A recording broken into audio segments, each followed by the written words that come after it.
قربان جاؤں ان صحابہ کرام پر. کیا نبی سے محبت اور کیا یارانہ تھا.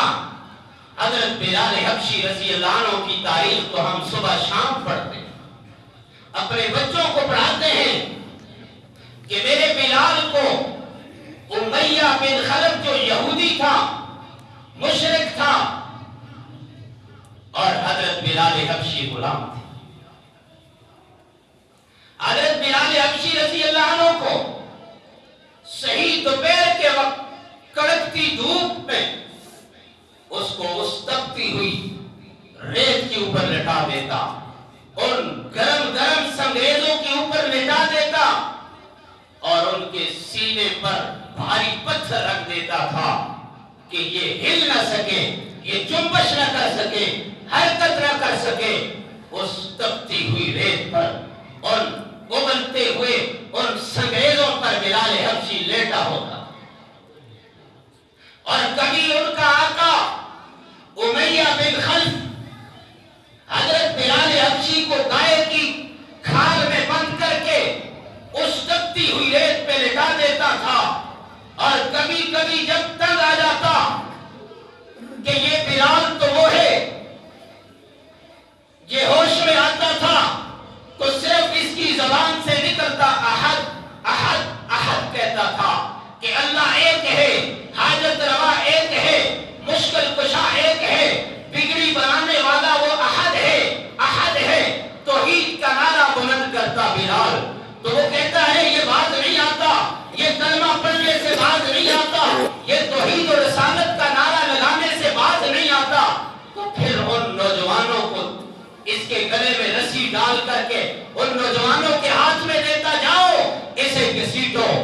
اس بلال حبشی کو گھسیٹا جاتا تھا, اس تپتی ہوئی ریت پہ گھسیٹ دیا. ظلم کی انتہا تھی. حضرت ابوبکر صدیق رضی اللہ عنہ نے دیکھا, اس نے کہا بدبخت ظالم, اے امیہ بن خلف, اللہ سے ڈر تو, یہ انسان ہے, اللہ کی مخلوق ہے, اس پہ تو اتنا ظلم کرتا ہے. اس نے کہا ہاں یہ تم نے خراب کیا ہے, تم نے اپنے پیچھے لگایا ہے, وہ زیادہ خیر خواہ ہے, زیادہ چاہتا ہے تو لے جا اس کو. حضرت ابوبکر صدیق نے کہا ٹھیک ہے, یہ سودا میرے لیے بڑا سستا ہے. حضرت ابوبکر صدیق نے لیا. ان کے پاس جو غلام تھا وہ بھی یہودی تھا, اور وہ اس کے بدلے میں اس امیہ بن خلف کو دے دیا. اور حضرت ابوبکر صدیق نے بلال حبشی کو خرید لیا اور پھر اس کو آزاد بھی کر دیا. سبحان اللہ.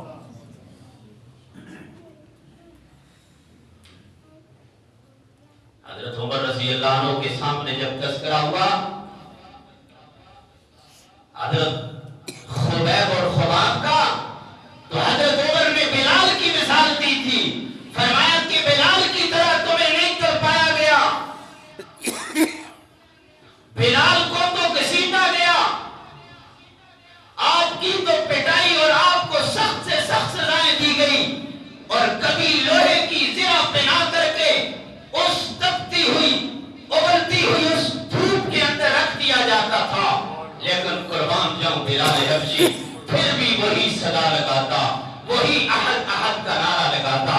پھر اللہ نے میرے بلال کو نبی سے محبت کرنے کی وجہ سے, اعلاء کلمت اللہ کے لیے حق کی آواز کو بلند کرنے کی وجہ سے جو مقام میرے بلال کو ملا, آیا تو حبشہ سے تھا, شکل و صورت میں اتنا حسن و جمال والا نہیں تھا, خوبصورت نہیں تھا, لیکن جب نبی کا یار بن گیا, نبی سے محبت اتنی ہوگی, تو پھر وہ بلال حبشی چلتا تو زمین پہ تھا, چلتا تو مکہ کی گلیوں میں تھا, پھر اس کے قدموں کی آہٹ جنت میں سنائی دے. وہاں بلال تجھے مارا گیا, پیٹا گیا, لیکن بلال کو میرے نبی نے کیا خوشخبری سنائی کہ جہاں آدم سے لے کر آخری انسان تک انگنت مخلوق ہوگی, میرے آقا فرمائیں گے میرا بلال کہاں ہے. جنت کا دروازہ میرے نبی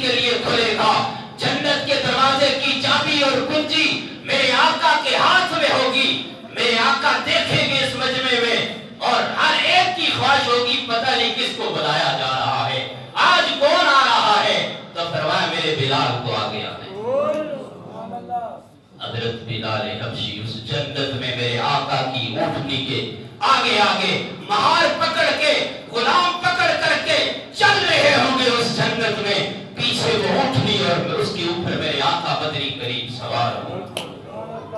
میرے آقا کی سواری کے آگے چلنے والا وہ بلال حبشی ہوگا جس نے نبی کی محبت میں نبی کے کلمہ پڑھنے کی تلاش میں آپ کو گھسیٹا جاتا, آپ کے گلے میں رسی ڈال کر اس تپتی ہوئی ریت پہ گھسیٹا جاتا.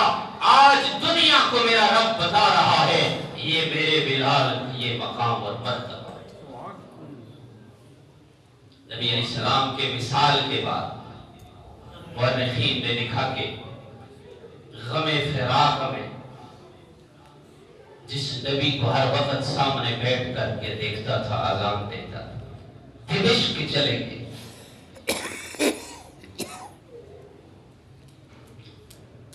اور کافی عرصہ کے بعد خواب میں زیارت ہوئی. اللہ کے محبوب نے فرمایا بلال یہ کیسی بے وفائی ہے, کیسی بے وفائی ہے یہ. اٹھے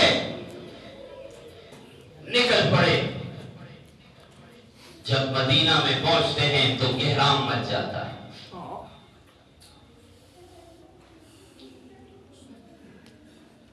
جنتی شہزادوں نے کہا کہ بلال آج ذرا نانا کی یاد تازہ ہو جائے اذان تو دے دو. فرمایا جب بلال نے اذان پڑھی اشہد ان محمد رسول اللہ پر پہنچے بے ہوش ہو کر گر پڑے. مدینے کی فضاؤں میں عجیب کیفیت تھی. یوں لگا کہ آقا مدنی کا دور دوبارہ تازہ ہو گیا. ہر ایک اپنے گھر سے باہر آتا ہے, پوچھتا ہے بلال آگے ہیں کو محمد رسول اللہ صلی اللہ علیہ وسلم کا نبی کا وہ عاشق آیا ہے.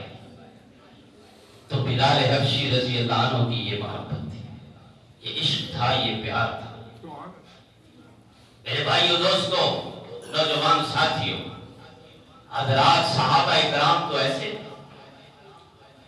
جنہوں نے ایسی محبت کی نبی سے ایسا یارانہ لگایا تو پھر وہ مرتے دم تک نبی سے محبت کرتے رہے. اللہ نے ان سب کو جنت کا سرٹیفکیٹ عطا فرمایا.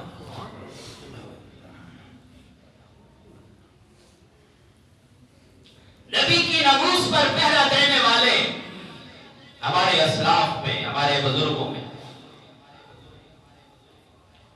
دارالعلوم دیوبند کے فاضل غلام غوث ہزاروی بفا کے رہنے والے, ہزارہ منصیرہ کے رہنے والے,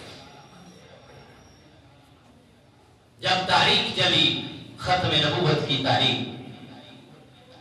تو غلام غوث ہزاروی اس میں آگے آگے تھے. ان کا ایک ہی بیٹا تھا, اکلوتا بیٹا. وہ بیٹا بیمار ہو گیا, سخت شدید بیمار علیل پڑا ہوا ہے. اور ادھر اللہ دتا نامی ایک شخص تھا جو قادیانی تھا اور گاؤں دیہاتوں میں مرزے کی تبلیغ کر رہا تھا, لوگوں کو مرتد کر رہا تھا. کسی نے آ کر کہا ہزاروی صاحب اللہ دیتا نامی شخص چیلنج کر رہا ہے, مناظرے اور مباحثے اور مباحثے کا چیلنج کر رہا ہے, لوگ مرتد ہو رہے ہیں. اور اسے پتا تھا کہ گاؤں دیہات میں یہاں کوئی بڑا عالم کہاں سے آئے گا, تو لوگوں کو مرتد بنا رہا. غلام غوث ہزاروی نے سوچا کیا کروں, بیٹا ایک ہے, بیمار ہے, اس کی تیمارداری کروں, اس کو دوائی دوں, اس کا علاج معالجہ کروں, یا ادھر جاؤں نبی کی ناموس کا پہرا دوں. غلام غوث ہزاروی تھوڑی دیر کے بعد فرمانے لگے, اپنی بیوی سے کہا اچھا اس کو کسی اچھے ڈاکٹر کو, حکیم اور طبیب کو بتا دینا, میں جا رہا ہوں, اس سے اہم مسئلہ تو وہ ہے. تھوڑا سا گئے, لاری اڈا پر پہنچے,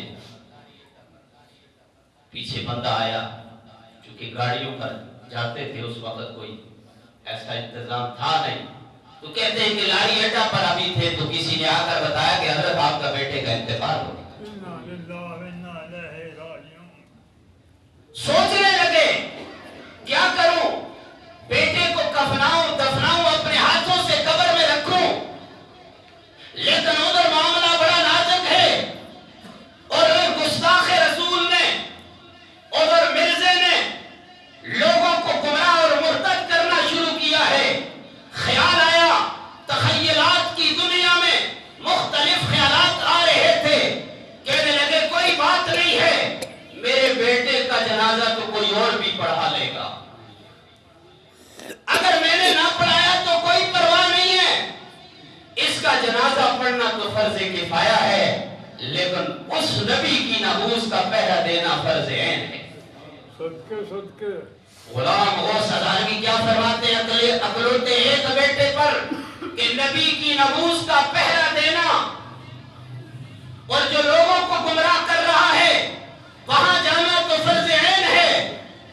غلام غوث ہزاروی نے اپنے بیٹے کی پرواہ نہیں کی، چل پڑے۔ میرے بھائیو دوستو، اسی قافلے کے